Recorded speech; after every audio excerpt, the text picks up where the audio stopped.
성경 말씀을 봉독하겠습니다. 주보에 한국말과 영어로 되어 있습니다. 함께 읽으시도록 하겠습니다. So today's scripture is in your handout, the colorful bulletin. 1 Samuel, it's in this part. Let's read it together, Korean and English together. Are you ready? 시작합니다. Verse 3. Then Jonathan made a covenant with David because he loved him as his own soul. 42절 요나단이 다윗에게 이르되 Jonathan said 평안히 to 가라. David, Go in peace, 우리 두 사람이 because we have 여호와 sworn 이름으로 both of us in the 맹세하기를 name of the Lord, saying, 여호와께서 영원히 Lord shall be 나와 너 between me 사이에 and you, 계시고 and 내 between my 자손과 내 offspring 자손 and your 사이에 offspring 계시리라 forever. 하였으니 He rose and departed, 다윗은 and 일어나고 Jonathan 떠나고 went into the 요나단은 city. 성으로 돌아갑니다. 아멘. Amen.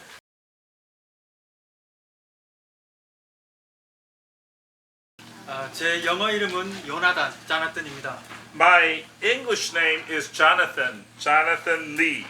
제가 어느 때부터인가 이 성경을 읽으면서 가장 좋아하는 캐릭터였기 때문에 제 이름을 자나튼으로 하게 되었습니다. At some point while reading the Bible, I realized that the name Jonathan was my favorite character, so I decided to go also by this name Jonathan. 그 성경에 나오는 그 많은 인물들 중에 데이빗이나 데니얼이라는 이름보다는 좀 덜 선호되는 이름일 것입니다. Among the many names appearing in the Bible, such as David or Daniel, this name Jonathan is probably a bit less popular than those names. 하나님의 선물이라는 뜻인데요. 아마 그 아버지 사울 왕이 이 요나단이 태어날 때만 해도 꽤 하나님하고의 관계가 좋았던 것 같습니다. Jonathan means gift of God. And so it seems that at the time King Saul named his son Jonathan, King Saul still had a fairly good relationship with God. 오늘 이 시간에는 이스라엘의 위대한 영웅 다윗 왕과 그의 친구 요나단의 우정과 언약 관계에 대한 말씀을 함께 나누고자 합니다. So today I would like to share a message about the friendship and the covenant between King David, who is the great hero of Israel, and his friend Jonathan. 사울 왕은 처음엔 꽤 순순한 사람 같았지만 결국 하나님을 제대로 섬기지 않고 욕심과 교만과 질투심 속에서 점점 퇴화돼가고 악령에 시달리게 되었습니다. King Saul seemed like a fairly pure person at the get-go, but eventually he failed to serve God properly and gradually deteriorated amid greed, pride, and jealousy, and eventually became tormented by an evil spirit. 다윗이 골리앗을 이기고 이스라엘의 영웅이 되었을 때 당시 왕이었던 사울의 반응을 우리는 기억합니다. We remember the reaction of King Saul when David went out and defeated Goliath and came back and became a hero of Israel. 사람들이 자신보다 더 다윗을 좋아한다는 것을 알게 되었을 때 그는 시기심에 넘치게 되고 자신의 자리를 빼앗을 거라는 의심 속에 결국 죽이려고 합니다. When King Saul realized that the people were levitating toward David instead of him, he became consumed with jealousy and he suspected that David would take his place, so he tried to kill David. 그런데 요나단은 그런 아버지와는 다르게 소중한 친구를 보호하고 배려해 줍니다. But Jonathan was different. Unlike his father, he protected and cared for his dear friend who was David. 위대한 영웅을 알아보고 앞으로 다가올 새로운 시대에 필요한 사람임을 알고 있었던 것입니다. He recognized the great hero in David and knew that David was the man needed for the new era to come for Israel. 자, 이렇게 부자지간에 갈리는 두 가지의 자세 속에서 우리 크리스천들이 반드시 기억해야 될 중요한 진리가 있습니다. Now, in these two contrasting attitudes had between father King Saul and the son Jonathan, there is an important truth that we as Christians must note and remember. 자, 오늘 본문 말씀인데요. 그 두 다윗과 요나단의 우정은 사무엘상 18장 3절 말씀, 요나단은 다윗을 자기 생명같이 사랑하여 더불어 언약을 맺었으며라고 말씀하고 있습니다. And today's scripture, 1 Samuel 18:3 says this, and it describes the friendship between David and Jonathan. It says, Jonathan loved David as he loved himself, and they made a covenant with one another. 자기 자신처럼 사랑하고 언약을 맺었다는 것입니다. This means that Jonathan loved David like he loved himself and made a covenant with him. 바로 내 이웃을 내 몸같이 사랑하라는 성경 말씀이 그대로 드러나고 있습니다. And this act on Jonathan's part clearly reflects the commandment, the commandment which says to love your neighbor as yourself. 예, 그리고 또 오늘 두 번째 말씀인 20장 42절에 보면 요나단이 다윗에게 이르되 평안히 가라 우리 두 사람이 여호와의 이름으로 맹세하여 이르기를 여호와께서 영원히 나와 너 사이에 계시고 내 자손과 내 자손 사이에 계시리라 라고 말씀합니다. Furthermore, in 1 Samuel 20, verse 42, we are told that Jonathan said this to David. He said, "Go in peace. We have sworn by the name of the Lord, saying, the Lord be between you and me forever, and between your descendants and mine." 자, 이것이 바로 성경에서 이야기하는 언약의 좋은 예입니다. And this is a prime example of a covenant as described in the Bible. 우리가 사는 세상에는 수많은 계약이 있습니다. Now, there are countless contracts that we encounter in this world we live in. 차를 사거나 장사를 할 때 필요한 기본적인 금전적인 약속입니다. Contracts are basic financial agreements necessary when we buy such things as a car or we conduct business. 그러나 대부분 이러한 계약들은 주로 경제적인 부분에만 제한되어 있고 서로의 손익 관계에 의해서 이루어집니다. However, most of these contracts are limited primarily to economic matters and are based on mutual gain and loss. 나에게 도움이나 이익이 되지 않는다거나 일정 시간의 계약 기간이 끝나면 대부분의 경우 계약은 그대로 종료됩니다. If a contract does not benefit or provide an advantage to us, or if the agreed upon terms expire, in most cases the contract simply ends. 오늘 본문 말씀에서 이야기하는 언약은 이것과는 다른 거룩한 약속이며 성스러운 맹세입니다. But the covenant discussed in today's passage is different. It's different from a contract. It is a holy promise and a sacred oath. 그것은 곧 하나님 앞에서 우리 크리스천들이 행하는 영적인 신뢰 관계이며 약속입니다. It is a spiritual relationship of trust and a promise that we Christians make before God. 인간 관계에서의 계약처럼 손익 관계로 이루어지는 것이 아니라 하나님께서 성경에서 보여주시는 축복과 용서와 사랑으로 가능한 것입니다. Unlike contracts we encounter in human relationships, which are based on mutual benefit, as I said earlier, this is made possible by the blessings, the forgiveness, and the love that God reveals in the Bible. 오래전 제가 부교육자로 섬기던 교회 담임 목사님께서 주례를 하실 때마다 하셨던 말씀 중 지금도 기억하는 것이 바로 그것입니다. And this is what I remember exactly from the words of the senior pastor of the church where I used to serve as an associate pastor. He would say every time he presided over a wedding as an officiant, something like that. 결혼은 계약이 아니라 언약이고 하나님 앞에서의 소중하고 성스러운 약속이라는 것입니다. That is, marriage is not a contract.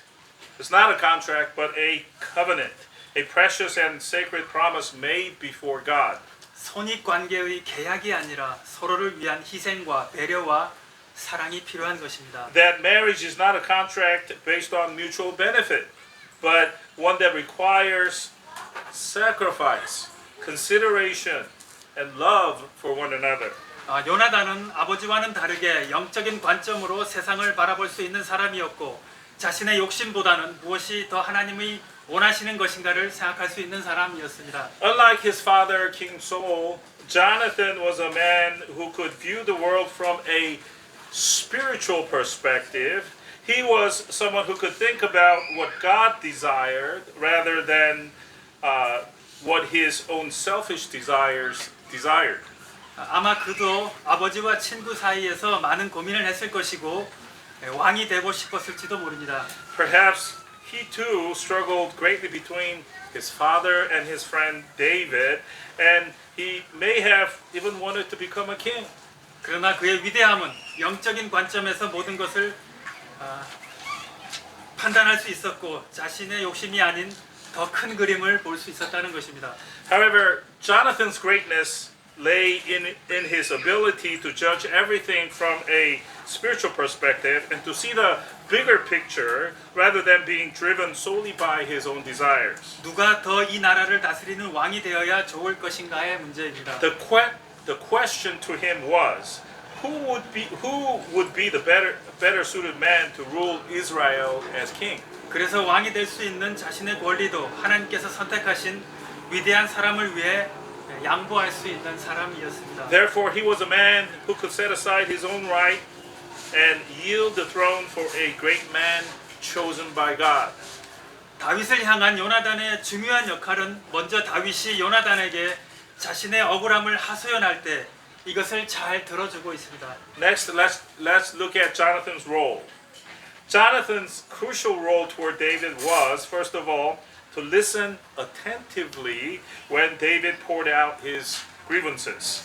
사무엘상 20장 1절 다윗이 죽음의 고비를 넘기고 내 죄가 무엇이길래 너희 아버지가 나를 죽이려고 하냐라고 한탄할 때 요나단은 그 이야기를 잘 들어주고 다윗을 위로하고 격려해주고 있습니다. And pour out grievances David did. And it is found in 1 Samuel 21, which says, this is right after David narrowly escaped death. He was lamenting to Jonathan as follows, "What have I done to deserve this? Why is your father trying to kill me?" At that moment, Jonathan listened, comforted David, and encouraged him. 상대편이 화가 나고 상한 감정을 표현할 때 이것을 함부로 평가하거나 판단하지 않고 잘 들어주고 있습니다. Here, when the other person expressed anger or hurt feelings, Jonathan listened carefully without judging or evaluating them. 화나고 억울해하는 다윗을 잘 달래고 격려해주고 있습니다. Here, Jonathan is comforting and encouraging David well. David, who is angry and feels wronged at this time. 요나단이 여기서 하고 있는 그 감정이입, 또 공감을 통한 듣기는 여러 듣기 중에서 가장 높은 차원의 듣기 능력입니다. The type of listening that Jonathan is demonstrating here is the empathetic kind of listening, which represents the highest level of listening ability among the various types of listening types that we have. 또 그의 두 번째 중요한 역할은 사무엘상 23장 16절에 보면 요나단이 다윗에게 이르러 그로 하나님을 힘있게 의지하게 하였다라고 말씀하고 있습니다. Jonathan's second important role, as seen in 1 Samuel 23:16, is that Jonathan came and helped David to rely strongly on God. 이것은 오늘의 우리 신앙 공동체에도 중요한 메시지를 줍니다. And this verse gives our faith community an important message. 우리가 할 수 있는 여러 가지 중에 어려움에 처한 사람을 격려해주고 기도해주는 가운데 하나님을 더욱 의지할 수 있도록 도와주는 것입니다. Among the many things that we as faith community can do, we can help those facing difficulties to rely more deeply on God by encouraging them and praying for them. 이것이 바로 성숙한 크리스천들이 신앙 공동체 안에서 감당해야 될 중요한 사명입니다. And this is precisely the important mission that mature Christians must fulfill within the Christian faith community. 우리가 가지고 있는 가장 큰 기회가 다른 사람들이나 지도자들을 도와주고 격려해 줄 수 있다는 것입니다. The greatest opportunity that we have as faith community is this ability to help and encourage others and our leaders. 바로 그것이 우리 교회를 더욱 살리고 더욱 부흥할 수 있게 해줄 것입니다. Because that is exactly what will revitalize our church and lead to further revival. 우리가 교회에서 기본적으로 가지고 있는 관계들, 삶 속에서의 관계들, 이것은 하나님께서 우리에게 허락하신 소중한 선물입니다. The relationships we have within the church and those relationships that we have in our daily lives are precious gifts.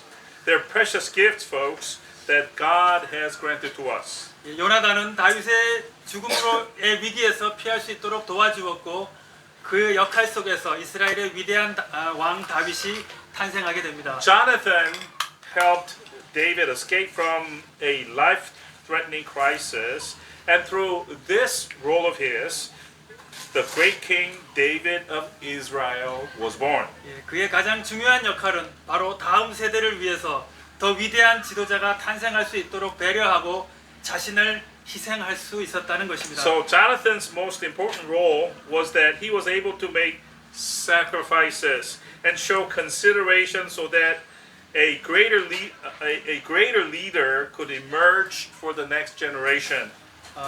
신약 성경 요한복음 15장 12절 이하 말씀에 보면 내 계명은 곧 내가 너희를 사랑한 것 같이 너희도 서로 사랑하라. 사람이 친구를 위하여 자기 목숨을 버리면 이보다 더 큰 사랑이 없다라고 말씀하고 있습니다. In John 15:12, we have the following verses which speak about the greatest love.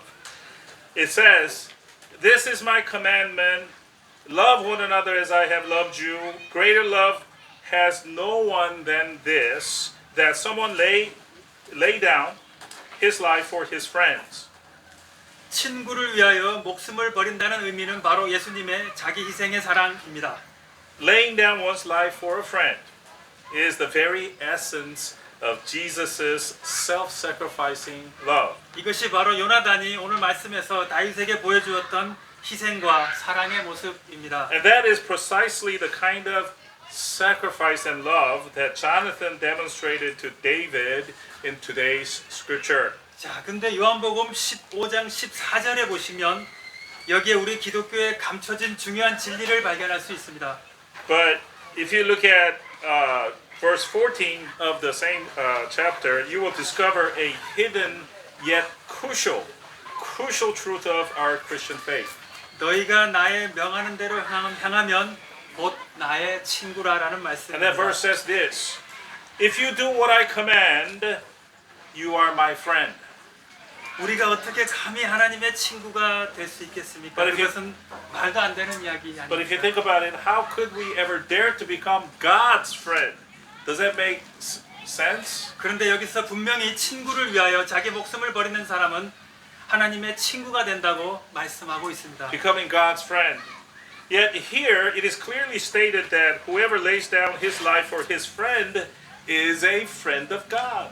왜냐하면 그것은 바로 예수 그리스도의 자기 희생의 사랑의 위대한 실천이기 때문입니다. This is because it is the very embodiment of the great love and self-sacrifice of Jesus Christ. 이웃을 사랑하고 친구를 위해 목숨을 버릴 줄 아는 사람은 하나님이 우리에게 원하시는 가장 높은 차원의 믿음입니다.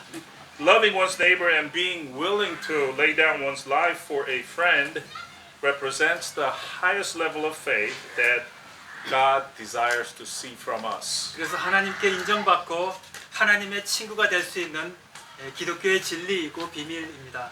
This is the truth and the mystery of Christianity that allows us to be approved by God and become His friend, God's friend. 우리의 삶의 목적이 무엇입니까? So, what is the purpose of our lives?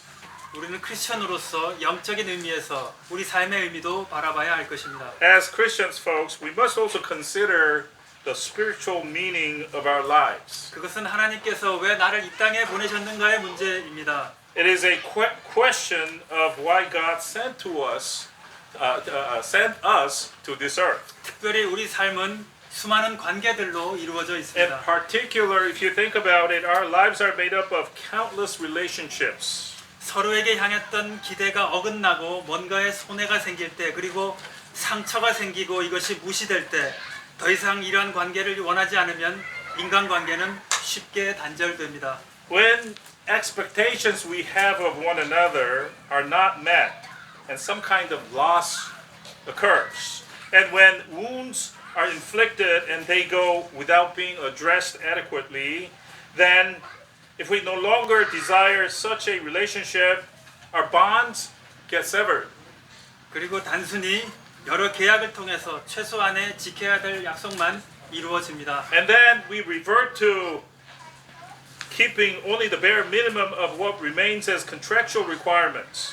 또한 승자가 모든 것을 다 차지하고 역사는 2등을 기억하지 않는다는 것이 세상의 기본입니다. And Moreover, it is a basic tenet of this world that the winner takes it all, and history doesn't remember the second place winner. 그래서 경쟁에서 승리하려고 하고 수단과 방법을 가리지 않고 정상에 오르려고 합니다. That is why people strive to win in competitions at all costs and will stop at nothing to reach the top. 단순히 자신의 이익을 위해서 친구를 이용하고 배신까지 하는 사람들이 이 세상에 얼마든지 많이 있습니다. There are plenty of people around us in this world who will use their friends and even betray them simply for their own gain. 요나단의 삶은 세상적인 기준에선 승자로 기록되지 못할지 모르지만 영적인 관점에서 하나님의 사랑을 실천한 위대한 영웅입니다. Back to Jonathan. Jonathan's life may not be recorded as a victory by the world's standards, but from the spiritual perspective, he is a great hero who put God's love into practice. 소중한 친구를 위해 자신을 희생할 줄 알고 약속을 소중히 지키는 친구입니다. He is a friend who knew how to sacrifice himself for a cherished friend who is David, and he's a person who cherished and kept his promises. 다음 세대를 위해 더 위대한 지도자가 탄생될 수 있도록 자신을 희생합니다. Jonathan sacrificed himself so that a greater leader might emerge for the next generation. 자, 오늘 본문 말씀 사무엘상 20장 41절 말씀을 다시 한번 생각해 보겠습니다. Let's reflect once more upon today's scripture passage, 1 Samuel 20:42. 우리 두 사람이 여호와의 이름으로 맹세하여 이르기를 여호와께서 영원히 너와 나 사이에 계시고 내 자손과 내 자손 사이에 계시리라. Which says, the two of us have sworn by the name of the Lord, saying, the Lord is between you and me forever, and between your descendants and mine. 다윗과 요나단 사이의 신뢰, 언약의 관계, 그리고 서로를 지켜주겠다는 약속, 이것을 다윗은 끝까지 지키고 요나단의 후손 무비보셋을 끝까지 돌보아 줍니다. The relationship of trust and covenant between David and Jonathan and their promises to protect one another, David kept this promise to the very end and cared for Jonathan's descendant Mephibosheth until the end. 예, 오늘 이 야외 예배 나오신 여러분들 모두 즐거운 교제의 시간을 보내시기를 기원하겠습니다. And I pray that all of you who came out to this outdoor service today will enjoy a good time, a joyful time. 특별히 오늘 이 말씀을 통해서 하나님께서 우리 각자에게 가르쳐 주시는 높은 차원의 믿음을 기억하시기를 바랍니다. Through today's message, I would like for you to remember the higher level of faith that God is teaching us. 그것은 단순히 경쟁에서 승리하고 수단 방법 가리지 말고 정상에 올라가라는 것만은 아닙니다. It is not simply about winning in competition or climbing to the top by any means necessary. 그것은 바로 하나님을 사랑하고 이웃을 사랑하라는 보다 큰 계명입니다. Today's message, the highest level of faith, involves complying with the greater commandment to love God and love our neighbors. 특별히 우리가 크리스천으로서 이 세상에서 가지고 있는 많은 관계들, 특별히 버지니아 사랑 침례교회라는 신앙 공동체 안에서의 관계는 하나님께서 허락하신 언약의 관계라는 것을 기억하시고 서로 간의 섬김과 축복과 배려가 넘치는 우리 신앙 공동체가 되시기를 축원합니다. I hope all of you remember that the many relationships we have in this world as Christians, especially those within the community of this church, PAIBC, are covenantal relationships granted by God to us. I pray that our faith community will be filled with mutual serving, blessings, and care. 이것을 온전히 실천할 수 있는 사람은 결국 하나님의 친구가 되는 특권을 누리게 된다는 것을 항상 기억하시기 바랍니다. And remember, folks, remember always that those who fully live out these principles will ultimately enjoy the privilege of becoming God's friend. 예, 함께 기도하시겠습니다. Let us pray together. 사랑의 하나님, 하나님의 은혜를 감사드립니다. Our God of love, we thank you for your grace today. 오늘도 이렇게 귀한 시간 허락하심을 감사드립니다. And we thank you that you've allowed us to have this precious hour. 오늘 이 밖에서 이렇게 귀한 시간 보내면서 또 서로를 사랑하고 배려할 수 있는 소중한 기회가 되어지기를 저희들 간절히 바라겠습니다. And as we spend time together, fellowshipping together in this great nature, may this hour be an hour of showing love to one another, showing consideration to one another. 무엇보다도 이 사랑 침례교회라는 이 공동체가 하나님께서 우리에게 허락하신 언약의 소중한 공동체라는 것을 저희들 기억하고 서로를 존중하고 이해하고 사랑하는 그런 신앙 공동체가 되어지기를 간절히 기도합니다. And we pray earnestly that all of us remember that this church is a community of covenant, a community that contains covenantal relationships so that we can respect one another, love one another, and care for one another. 하나님 감사합니다. Thank you, God. 예수님 이름으로 In 기도했습니다. Jesus' name we pray. Amen.